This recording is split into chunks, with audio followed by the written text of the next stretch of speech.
জন্মের পর থেকে কথা বলতে ও শুনতে পারে না রমা। স্কুলে ছিল না সাইন ল্যাঙ্গুয়েজ পড়ানোর মতো কোনো শিক্ষক। তবুও অদম্য ইচ্ছা শক্তির জোরে মাধ্যমিক পাশ করেছে রমা দেবনাথ। খুশি তার পরিবারের সদস্যরা। পরিবারের দাবি, বিশেষভাবে সক্ষম রমা দেবনাথ নিজের মানসিক শক্তির জোরে পড়াশোনা করে মাধ্যমিক পাশ করেছে। শুই নাই নাচতেছে, আমি যে বলতে তুই পাশ করছিস, ও একদম দৌড়ায় এই ঘরে যাইতেছে ওই ঘরে যাইতেছে, আনন্দে ও আত্মহারা হয়ে যেতেছে। ধরেন প্রাইমারি স্কুলে তো ভর্তি নিতেই চায় নাই, প্রথমত ভর্তি নিতেই চায় নাই। পরে তোমার প্রতিবন্ধী স্কুল থেকে এসে অবজেকশন করার পরে এই স্কুলে তোমার ভর্তি নিল। ভর্তি নেওয়ার পরে ওকে তো কোনো প্রাইভেট মাস্টার টাস্টার কেউ পড়াইতে চায় না, ওকে বুঝাইতে পারে না, পড়ায় না।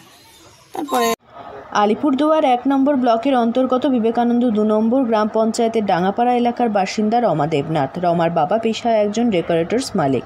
ফলে অভাবের এই সংসারের মধ্যেও রমার এই সাফল্য এক চিলতে খুশি বয়ে নিয়ে এসেছে এই পরিবারের অন্দরে।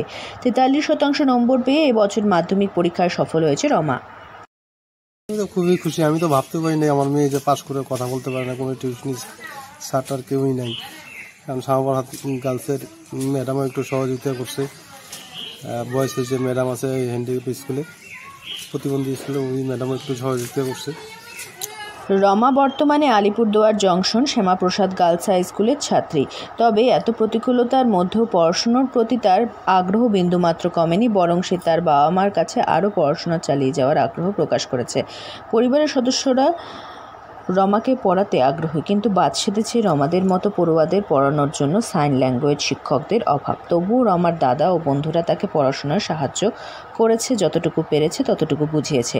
রমার মা নীলিমা দেবনাথ জানান, মেয়েকে পড়াশোনার জন্য প্রথমে তিনি দিয়েছিলেন বিশেষভাবে সক্ষমদের স্কুলে, তারপর কোনো স্কুল নিতে চাইছিলেন, তবে এই স্কুলের প্রতি তিনি চিরকৃতজ্ঞ থাকবেন।